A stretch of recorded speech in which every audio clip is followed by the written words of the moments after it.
y is equal to W x square by 2t, ये आपने पिछले टर्न पे ये वाली चीज देखी थी कि कैसे निकलता है। दिस जनरलाइज फॉर्मूला जिसमें खाली आपने मोमेंट्स इक्वेट कर रखे हैं। कोई भी चीज स्टेबल इक्विलिब्रियम में तभी होती है जब इधर से उधर फोर्स पड़ रहा हो, इधर से उधर फोर्स पड़ रहा हो, दोनों तरफ से जो फोर्स पड़ रहा हो। मान लीजिए ये यहाँ रखा हुआ है, अगर इधर से उधर से दोनों तरफ से फोर्स अगर बराबर है तो वो अपनी जगह पर रहेगा। अगर इधर का फोर्स ज्यादा होगा तो इधर खिसकता चला जाएगा। तो इसी तरीके से ये जो आपने केटनरी कर्व जो आपने बीच में हैंग कर रखा है वो स्टेबल कंडीशन में है। इसका मतलब क्या है कि जितने मोमेंट्स अगर इधर से और इधर से दोनों तरफ के मोमेंट और इधर के मतलब एक साइड का मोमेंट ले लीजिए, तो ये क्लॉकवाइज डायरेक्शन में एंटी क्लॉकवाइज डायरेक्शन में जो दोनों काम कर रहे हैं वो बेसिकली इसको स्टेबलाइज करे हुए हैं। इसके मतलब दोनों इक्वल मोमेंट्स बराबर हैं। मोमेंट्स बराबर है, इसका मतलब y equal to W x square by 2t, ये आपने पिछली बार पे डिराइव करा था। और ये स्पेशल केस क्या है, जब y की वैल्यू जब s होती है, कब होती है, जब x की बराबर वैल्यू l/2 के बराबर होती है, तब x की वैल्यू डब्ल्यू स्क्वायर बाय 80 हो जाती है। अब अगर दोनों जो सपोर्ट्स हैं वो अलग अलग लेवल्स पर अगर हैं, सपोर्ट है डिफरेंट लेवल्स, इसका मतलब मिनिमम पॉइंट वाला जो पॉइंट है, दिस पॉइंट, ये a से x की दूरी पर है, तो यहां से l - x की दूरी पर हो गया, यहां से यहां तक की इसकी सैग s1 है, यहां से यहां तक की s2 है, a और b के बीच में जो डिफरेंस है दैट इज h, ये h हो गया। तब ऐसे में s1 की वैल्यू अगर W x square by 2t, ये वाला फॉर्मूला लगा करके निकाली, s1 की इधर से आ गई तो s2 की इधर से निकाली, that is w into l - x square by 2t, ये निकाला। इससे s2 - s1 बराबर h आता है। तो ऐसे में आपको x की वैल्यू, इस इक्वेशन से x की वैल्यू मिलती है l/2 - th/wl, और th/wl जो आपको मिल रही है उसमें क्या है, एज यू कैन सी कि अगर ऐसे केस में h की वैल्यू अगर 0 हो जाती है तो x की वैल्यू l/2 के बराबर हो जाएगी। इसका मतलब क्या है, ये h की वैल्यू 0 अगर हो गई, इसका मतलब a और b दोनों सेम लेवल पर अगर आ गए तो उस केस में जो x है, यानी ये x, इसकी वैल्यू l/2 हो जाएगी, यानी बिल्कुल सेंटर पॉइंट पहुंच जाएगा। जितना h की वैल्यू बढ़ती चली जाएगी उतना x इस तरफ एक तरफ बढ़ता जाएगा, x की वैल्यू कम होती जाएगी बेसिकली, उतनी x की वैल्यू कम होती जा रही है और होते होते नेगेटिव में चली जाएगी, एक पॉइंट पर 0 हो जाएगी। आपने h और बढ़ा दिया तो x की वैल्यू 0 हो जाएगी, और उससे ज्यादा भी h अगर आपने बढ़ा दिया तो x की वैल्यू नेगेटिव में जा सकती है, यानी कि इधर से इस तरफ जानी शुरू हो जाएगी। इसका मतलब क्या है, ये केटनरी पूरा कर्व था, ये वाला केटनरी कर्व था, और इसमें जो मिनिमम सैग वाला जो पॉइंट आता, अगर कर्व की केटनरी अगर आप पूरी करेंगे तो मिनिमम पॉइंट वाला जो आता वो बेसिकली यहां पर आता। तो यहां से लेकर यहां तक का डिस्टेंस ये s है, ये x है, तो यहां से यहां तक का यानी a से लेकर के जो p पॉइंट है, a से p पॉइंट तक का डिस्टेंस अगर x है तो b से लेकर के p तक का l+x हो जाएगा। ये वाली चीजें न्यूमेरिकल के अंदर आप लोग देखेंगे। एक और स्पेशल केस का ये है effect of wind and ice. अगर विंड भी चल रही है और आइस लोडिंग भी अगर हो रही है, विंड चल रही है का मतलब क्या है, मान लीजिए ये तार है जो ऐसे हैंग कर रहा है, ऐसे में अगर हवा चलनी शुरू हो जाए तो ये ऐसे झूलना शुरू हो जाता है, ठीक है। प्लस क्या है, अगर इसके ऊपर आइस लोडिंग आ जाए, जहां पर बर्फीले जगह जहां होती है वहां पर इसके ऊपर बर्फ जम जाएगी तो उसका weight, extra weight down side में, नीचे की साइड में एक्ट करेगा। तो इन दोनों की वजह से फर्क क्या पड़ता है, कंडक्टर है, इस कंडक्टर का जो नॉर्मल वेट है WC वो नीचे की तरफ ऐड कर रहा है। अगर WI भी ऐड कर रहा है तो WC + WI इतना ऐड करेगा नीचे, WI इतना है, WC इतना है, तो टोटल वेट हो गया WC + WI नीचे ऐड कर रहा है। विंड की वजह से क्रॉस सेक्शनल, क्रॉस साइड में क्रॉस ऐड करेगा, विंड का force this will be WW, तो जो टोटल वेट हो गया that is the vector sum of WC + WI and WW, जिसमें जो एंगल इसका है that angle is this angle theta, ठीक है। एंगल ऑफ सैग, मतलब सैग तो हो रही है, वर्टिकल सैग ये है और टोटल सैग ये है। मतलब ये है कि जो तार जो हैंग कर रहा था, इसका मैं एग्जांपल ले लेता हूं, तार जो हैंग कर रहा था अगर बिल्कुल हवा नहीं चल रही होती तो वह इस तरह हैंग कर रहा होता, लेकिन अगर हवा चल रही है तो बेसिकली ऐसा हो गया है। तो टोटल सैग यहां से वहां तक की है, लेकिन वर्टिकल सैग अगर आप इसको वर्टिकल कंपोनेंट निकालने हैं that is equal to WC + WI, और WR रिजल्टेंट WR, इसकी वैल्यू आप देख सकते हैं, इसमें क्या है, पाइथागोरस थ्योरम लगा दी है, WR is equal to √ WC + WI का होल स्क्वायर प्लस WW का square, this is basically WR, ठीक। और tan थीटा, अगर आपको वर्टिकल सैग निकालनी है, वर्टिकल सैग S, ये पूरी यहां से यहां तक की सैग अगर S है तो वर्टिकल सैग मान लीजिए S1 है, तो S1 इज इक्वल टू कितना हो गया, S और थीटा के टर्म्स में कितना हो जाएगा, S cos theta, where S1 is the vertical sag and S is the net sag, total sag that is S, तो vertical sag is S1 is equal to S cos theta, इतना हो जाएगा. WC is the weight of conductor in kg per meter cube. ठीक, इसका मतलब होता है density into area of cross section is equal to density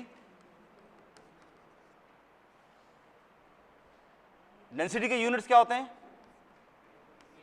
KG per metre, multiplied by cross section area of cross section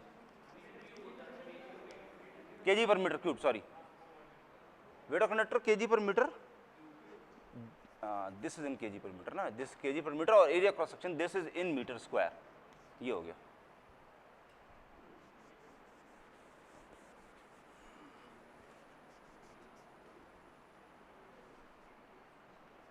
kg per metre cube में density हो गई और area cross section is metre square, तो WC is in kg per metre, इतने kg per metre length, that is the weight of the conductor. और WI will be equal to weight of ice coating in kg per meter,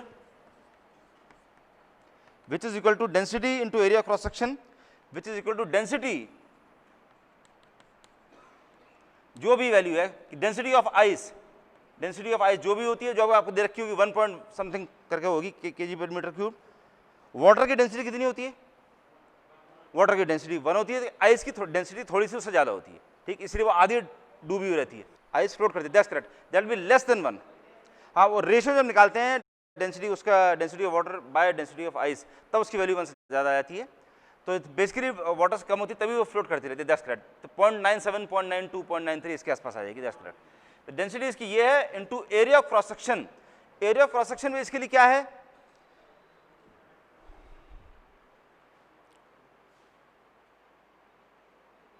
well basically this, कि मान लीजिए ये है conductor, इसका diameter d है, ठीक, और इस पर आइस की एक कोटिंग आ गई जिसकी थिकनेस वाज r, इसकी थिकनेस थी r. तो इस जो आइस कोटिंग जो है इसका एरिया ऑफ क्रॉस सेक्शन कितना हो जाएगा, d pi by 4 into d plus r, 2r, d plus 2r का square, cross section area of ice, पूरे क्रॉस सेक्शन एरिया नहीं, cross section area of ice, खाली आइस का, minus D square,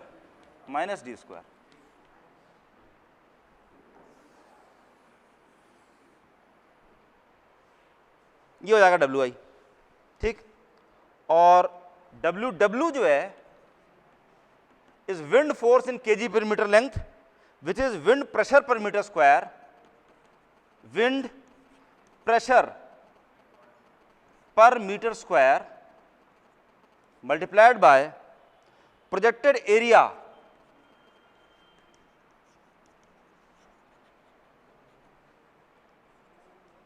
per meter length.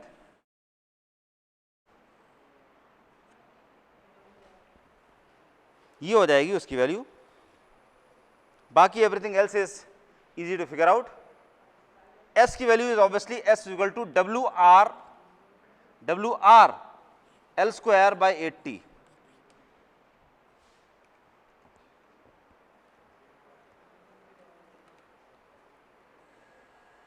S की जो value that is WR L square by 80 और S1 की value S cos theta. और खाली थीटा की वैल्यू आपको निकालनी है तो tan theta, sin theta, cos theta, कोई भी वैल्यू आपको पता है उस वैल्यू से आप निकाल सकते हैं कि इसकी वैल्यू कितनी है.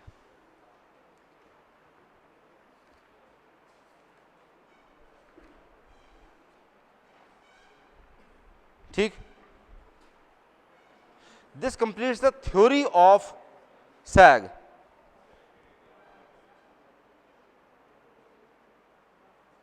ठीक है, तो न्यूमेरिकल देख लेते हैं, 2-3 न्यूमेरिकल देख लेते हैं कौन कौन से हैं. खाली न्यूमेरिकल अटेम्प्ट करने के तरीके देख लेते हैं. इसमें फॉर एग्जांपल ये है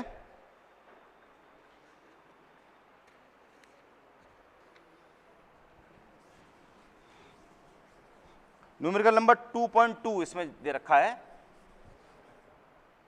उसमें है span length L is equal to 250 दिया हुआ है, 250 metres. Weight of the conductor WC is equal to what, WC निकालना है। अल्टीमेट टेंसाइल स्ट्रेंथ,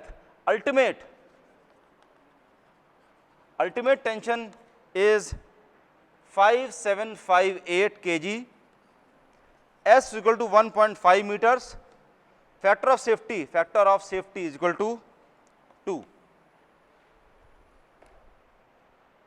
भाई फॉर्मूला तो यही है, S equal to WL square upon 80। The only difference is कि अल्टीमेट टेंशन 5758 है और फैक्टर ऑफ सेफ्टी 2 दे रखा है, तो इसका और इससे क्या मतलब है हमारा, इससे क्या फर्क पड़ेगा? फैक्टर ऑफ सेफ्टी जानते हो क्या होता है? देखो, एक मान लीजिए एक ट्रेन बनाई गई, ट्रेन की एक बोगी बनाई गई, ट्रेन की एक कोच, एक बोगी बनाई गई है, और उस पर जो उन्होंने सीटों पर जो निशान लगा रखे होते हैं, कितनी, एक सीट पर कितने जने बैठ सकते हैं? 3, ठीक। नॉर्मल स्लीपर क्लास जो होती है उसके अंदर एक सीट पर 3 जने बैठ जाते हैं, बैठते कितने, कम से कम 8, 9, 10।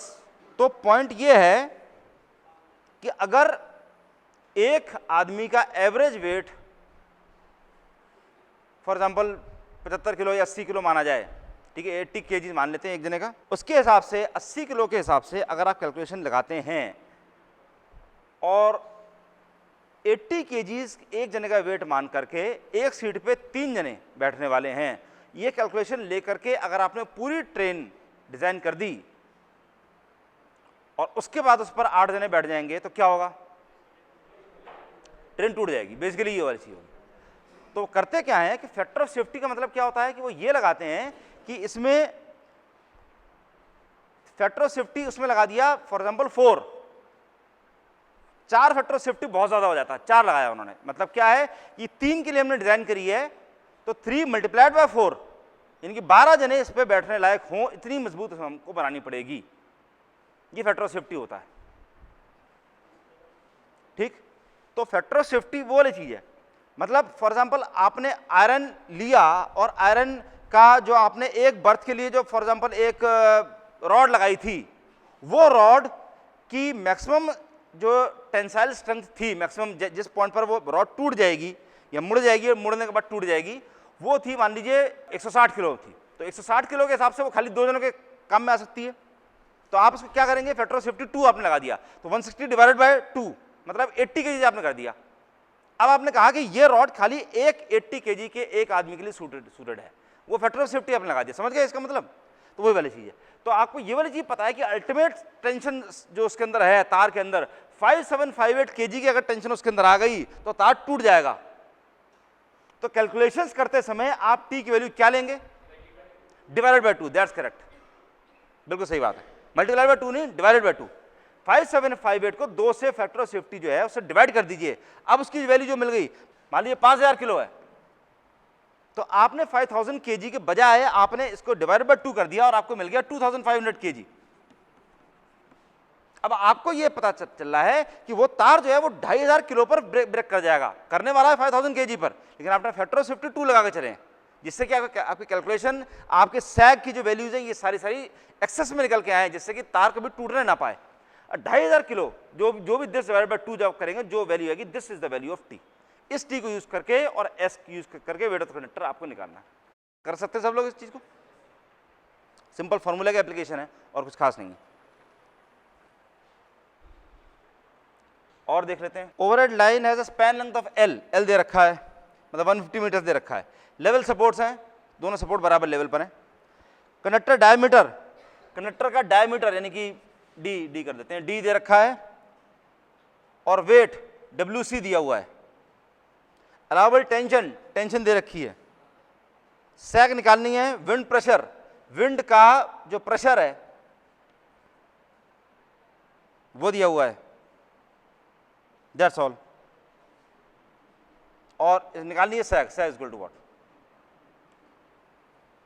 ठीक, इतना दे रखा है। सैग निकालनी है। WC plus WI plus WW square, इसका अंडर रूट जिस टाइम आप करते हैं तब आपको मिलेगा WR। डब्ल्यू आई की वैल्यू कितनी है? कुछ नहीं है, there is no ice, ice में मेंशन ही नहीं है, तो W I is basically zero, W I की वैल्यू जीरो हो जाएगी। और डब्ल्यू डब्ल्यू आपको निकालना है, ठीक है। प्रोजेक्टेड एरिया कितना होगा? डायमीटर अगर आपको दे रखा है, तार का डायमीटर अगर आपको दे रखा है, तो तार उससे आप प्रोजेक्टेड एरिया निकाल सकते हैं, उसका cross section area multiplied by मतलब 1 metre, that is basically projected area. क्या हो जाएगा? प्रोजेक्टेड एरिया मतलब डब्ल्यू डब्ल्यू की वैल्यू कितनी थी? W P multiplied by projected area. W P तो आपको दे रखा है, प्रोजेक्टेड एरिया कितना होगा? देखो कंडक्टर ये है, हवा यहां से ऐसे चल रही है, कितना एरिया प्रोजेक्ट हो रहा है? इसका हाफ, ये सरफेस एरिया है, दिस इज बेसिकली व्हाट, ये इसकी वैल्यू कितनी है? That is pi r, 2 pi r तो पूरा होता, पाई आर ये है, और एरिया कितना हो जाएगा? इसका 1 मीटर लेंथ, सारे कैलकुलेशन आप 1 मीटर लेंथ के लिए कर रहे हैं। 1 मीटर लेंथ का वेट इतना है, 1 मीटर लेंथ के ऊपर एयर प्रेशर इतना लग रहा है, 1 मीटर लेंथ का सरफेस एरिया इतना है, सब चीजें।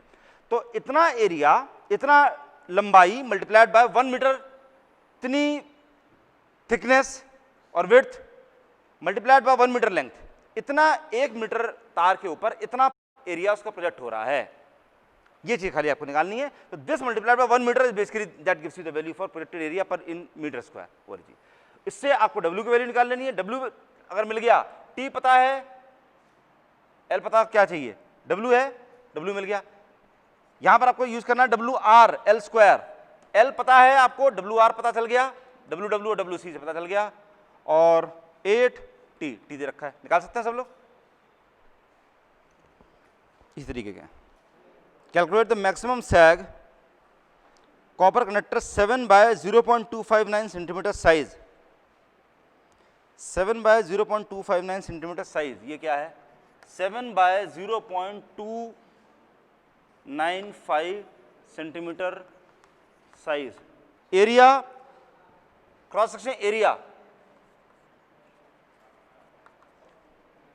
0.484 centimetre square, diameter 0.889 centimetre, weight 428 kg per kilometre, breaking strength 1973 kg, factor of safety 2, length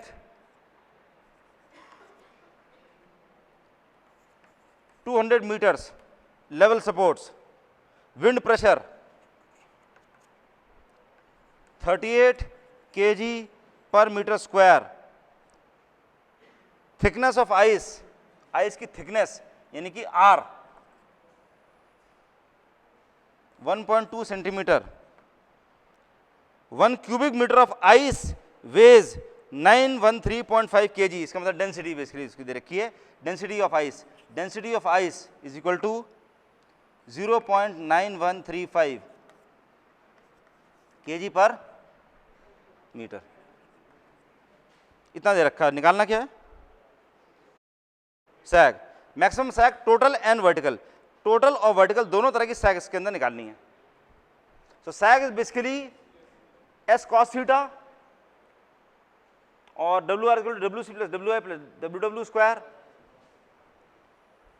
एक सबसे इंपॉर्टेंट चीज जो आपको इस पूरे के अंदर याद रखनी है वो ये है कि सारे वैल्यूज टेढ़ी मेढ़ी दी हुई हैं, कोई भी स्टैंडर्ड वैल्यू नहीं दे रखी है। ये 200 मीटर अगर आपने डब्ल्यू एल स्क्वायर अपॉन 80 में एल की जगह 200 रख दिया तो कैलकुलेशन गलत हो जाएगा, क्योंकि वह एल की वैल्यू कितनी में होनी चाहिए? किलोमीटर्स में। जो ये फॉर्मूला लगाएंगे S equal to W R L square upon 8t, उस कंडीशन में t should be in kg, L should be in kilometre, W should be in kg per metre, तब आपको S की वैल्यू मीटर के अंदर मिलेगी। अगर आपने L की वैल्यू यहाँ 200 लेकर के कैलकुलेशन कर दिया तो इसका मतलब ये होगा कि ये फॉर्मूला उसको 200 किलोमीटर के हिसाब से कैलकुलेट कर देगा, विच इज रॉन्ग। तो 200 मीटर को किलोमीटर में कन्वर्ट करिए, डायमीटर 0.889 सेंटीमीटर है, इसको मीटर में कन्वर्ट करिए, इसको क्रॉसिंग एरिया ये इतना सेंटीमीटर स्क्वायर जो आ रहा है इसको मीटर स्क्वायर में कन्वर्ट करो, ये केजी पर किलोमीटर है इतना, इसको केजी पर मीटर में कन्वर्ट करिए, ये केजी है, केजी तो ठीक है, KG per metre square, are 1.2 centimetre है, इसको मीटर में कन्वर्ट करो। ये सब इतना कन्वर्जन आपको करना है। कन्वर्जन करने के बाद में आई थिंक उसके बाद में कुछ खास करने के लिए तो कुछ बचता नहीं है इसमें। WC की वैल्यू दे रखी है, ये रहा WC, WC प्लस WI के लिए आपको R की जरूरत है और DI की जरूरत है। डेंसिटी ऑफ आइस आपको दे रखी है, फॉर्मूला अभी आपने थोड़ी देर पहले लिखा ही, density of ice multiplied by जो पाई बाय डी जो प्रोजेक्टेड एरिया है, that is basically pi by D into pi by 4 into D plus 2R whole square minus D square, वो जो फॉर्मूला निकाला। आर की वैल्यू दे रखी है, D की वैल्यू ये दी हुई है, तो डी और आर ये है, इनसे आप बेसिकली निकालेंगे कि प्रोजेक्टेड एरिया कितना है, और that multiplied by density of ice, और ये वाली चीज प्रोजेक्टेड एरिया, इससे आपको WI की वैल्यू मिलेगी। WW के लिए आपको निकालना आता है, विंड प्रेशर अगर आपको दे रखा है, प्रोजेक्टेड एरिया आपको निकालना आ ही गया है, प्रोजेक्टेड एरिया कितना हो गया। पर मीटर लेंथ के लिए आपको निकालना है ऑफकोर्स, सारा हर चीज पर मीटर है, केजी पर मीटर, यहाँ भी केजी पर किलोमीटर यानी KG per metre, 1 metre length के लिए आपको निकालना है, दैट्स ऑल। एल की वैल्यू दे रखी है, टी की वैल्यू दी हुई है, डन। ये सब बेकार की चीज दे रखी, कोई जरूरत नहीं है इसकी, ये फालतू कंफ्यूज करने के लिए दिया हुआ और कुछ नहीं है, ठीक। और एस की वैल्यू अगर मिल जाएगी तो एस कॉस थीटा भी निकाल सकते हैं, क्यों, कॉस थीटा बराबर कॉस थीटा की वैल्यू कितनी हो जाएगी, S1 निकालनी है, एस निकाल चुके हो तो S1 अपॉन एस से थोड़ी निकालोगे, इसमें बताओ WC WI और W के टर्म्स में, WC plus WI upon WR, S निकाल ली, ठीक। ये वैल्यू लगा के कॉस थीटा निकाल सकते हैं, एस इंटू कॉस थीटा कर देंगे, वैल्यू मिल जाएगी।